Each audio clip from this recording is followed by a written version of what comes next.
Hello बच्चों, स्वागत है आपका स्टोरी बुनकर चैनल में। मैं नीतू, आपकी कहानी दोस्त। और आज की कहानी है लाल पाल का जहाज।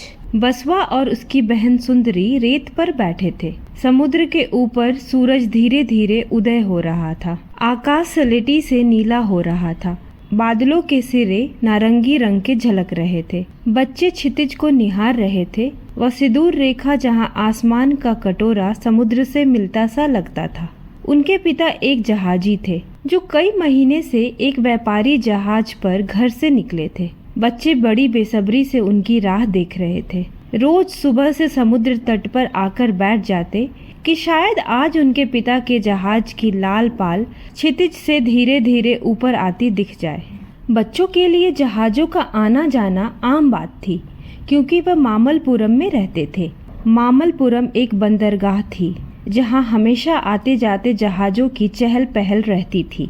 सुदूर देशों से आए जहाजों में से तरह तरह का रोमांचकारी माल उतरता दिखाई पड़ता था। रेशम से भरे संदूक और मिट्टी के बर्तन, मदिरा से भरी सुराही व घड़े, इत्र और कभी कभी घोड़े भी। जिस जहाज पर उनके पिता गए थे उसमें देवदार और चंदन की लकड़ी के लट्ठे, मसालों से भरे बोरे, चावल और घी लदा था। कितने महीने बीत गए। सुंदरी उदास होकर बोली, अप्पा पहले कभी इतने दिनों के लिए नहीं गए। याद है पिछले हफ्ते कितना बड़ा तूफान आया था। बसवा भी परेशान दिख रहा था।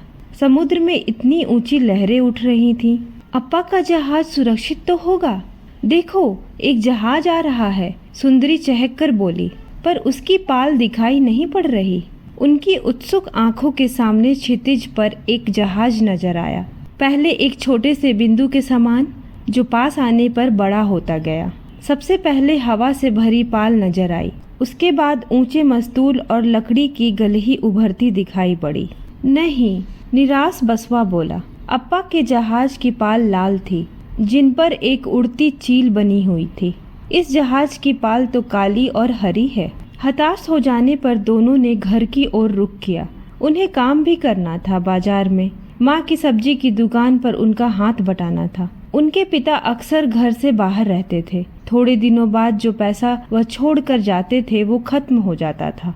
इसलिए उनकी माँ सब्जी बेचती थी, जिससे उन्हें भरपेट खाना मिल सके। सुंदरी को सब्जी की दुकान पर काम करना अच्छा लगता था। बाजार में इतनी चहल पहल रहती थी। कई बार उनके ग्राहक अलग अलग देशों से आए जहाजी होते थे। कुछ की त्वचा पीली और आंखें छोटी और तिरछी दिखती, तो कुछ सांवले घुंघरेले बालों वाले होते। वे अजीबोगरीब पोशाक और गहने पहने होते और ऐसी भाषाएं बोलते कि सुंदरी को कुछ समझ में नहीं आता।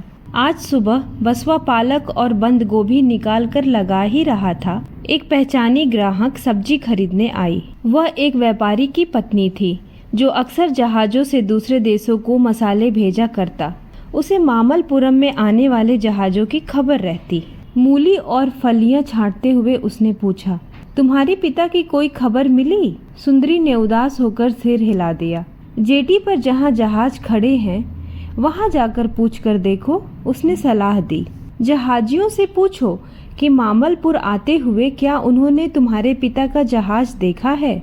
जब उनके जहाजों को आने में देरी होती है तो मेरे पति अक्सर यही करते हैं। दोपहर को बच्चे मुख्य जेटी की तरफ बढ़ गए। बाजार होते हुए समुद्र की तरफ जाने वाली सड़क पर चलने लगे। यहाँ वह गोदाम थे जिनमें व्यापारी जहाजों पर लादने के लिए सामान रखते थे। एक गोदाम में मजदूर साबुत काली मिर्च और धनिये के बीज के बोरे उतार रहे थे और एक गोदाम में रंग बिरंगे बुने हुए सूती कपड़ों के थान लगाए जा रहे थे। जेटी पर 3 जहाज लंगर डाले खड़े थे। वे किनारे पर मोटी रस्सियों से बंधे हुए थे। 2 जहाज समुद्र में खड़े इंतजार कर रहे थे। इन जहाजों के बीच छोटी नौकाएं अंदर बाहर होती नजर आ रही थीं। इन पर नाविक फूल, फल, मोती और लकड़ी का नक्काशीदार काम जैसी तरह तरह की चीजें बेच रहे थे। जेटी पर लंगर डाले जहाजों में से एक जहाज वही हरी और काली पाल वाला जहाज था जिसे उन्होंने सुबह देखा था।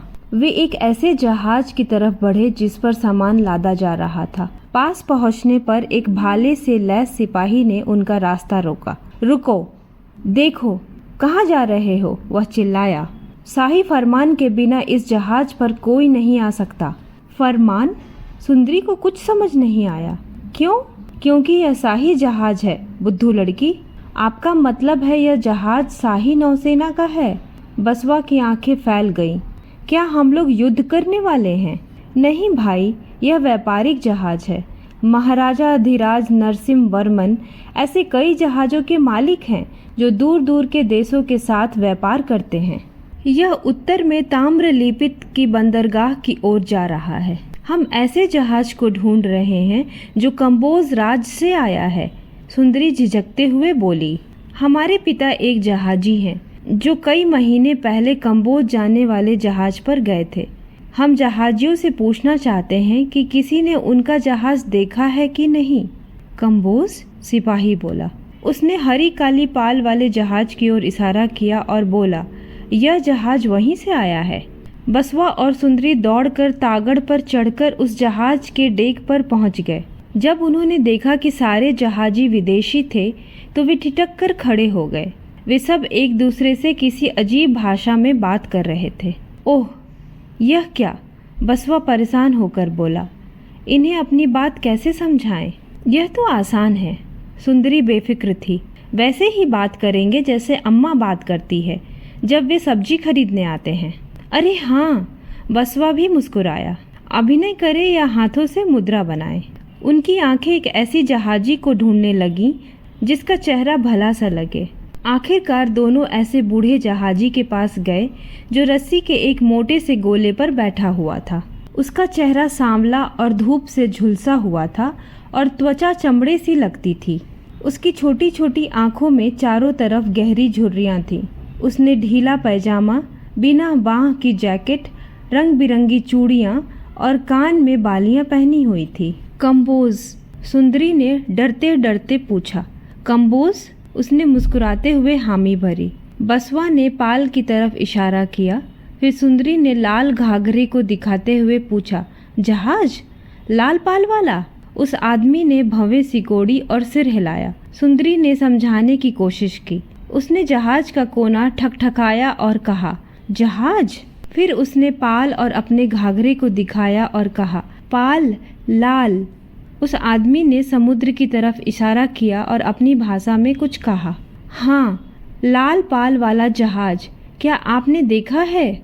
सुंदरी ने चहक कर पूछा। उस आदमी के चेहरे पर उलझन का भाव आया। हमारे पिता, अप्पा। सुंदरी ने मूंछ वाले लंबे कद के आदमी का अभिनय करके दिखाया। ओहो, आदमी ने उड़ती चिड़िया दिखाने के लिए अपनी बाहें फैलाकर हिलाई। हाँ हाँ, बच्चे खुशी से उछलकर चिल्लाए। उसकी पाल पर एक उड़ती चील बनी है। वह आदमी हंसता हुआ उठ खड़ा हुआ और उनका हाथ पकड़कर जहाज के दूसरे छोर पर ले गया। उसने क्षितिज की तरफ इशारा किया जहां एक जहाज उनकी ओर आता दिखाई दिया। उनकी चमकती आंखों के सामने वही पहचाने ऊंचे मस्तूल, गोल गलही और उड़ती चील वाली लाल पाल दिख रही थी। तुम्हारे अप्पा जहाजी हैं? उसने उनके खुशी से चमकते चेहरे देखकर प्यार से पूछा। वे उस जहाज पर हैं? ओह, बच्चों ने हैरान होकर उनकी तरफ देखा। आप हमारी भाषा बोल सकते हैं? सुंदरी बोली। थोड़ी बहुत, उसने हंसकर कहा। मैं अक्सर मामल्लपुरम आता हूँ, पर तुम्हारा अभिनय देखकर खूब मजा आया। खास तौर पर मूंछों वाला लंबा आदमी। जेटी पर बसवा और सुंदरी खुशी खुशी जहाज के आने का इंतजार कर रहे थे। उन्होंने अपने जहाजी दोस्त को अपनी भाषा की कई नए शब्द भी सिखाए।